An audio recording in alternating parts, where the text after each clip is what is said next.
வணக்கம். யோகம் என்பதற்கு வேறு அர்த்தம் உண்டு. உபயம், புணர்ச்சி, உணர்ச்சி, மருந்து, யுக்தி, அதிர்ஷ்டம், இதுக்கெல்லாம் யோகம்னு சொல்லுவாங்க. தியான நிஷ்டை அதுவும் யோகம்தான். தியான நிஷ்டை யோகம் என்பது மனதில் விஷயங்கள் வழியே நம்ம மனசு அப்படியே போகாத வண்ணம் மனதை பிடிச்சி இருத்தி மனதை நிலைநிறுத்தி சிவத்தை தியானித்த பின்பு தியானிப்போனாகிய தானம் நம்ம தியானம் செய்கிறோம் இல்லையா, நாமும் தியானம் தோன்றாது தியான பொருளாகிய சிவம் ஒன்றே விளங்கும் பெறுவதே தியான யோகமாகும். நம்ம தியானிக்கிறது தியானமும் நாமளும் எதுவுமே நம்ம கண்ணுக்கு தெரியாத கடைசியாக சிவம் மட்டும் தெரியும்.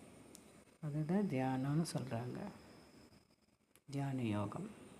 வாழ்க வளமுடன்.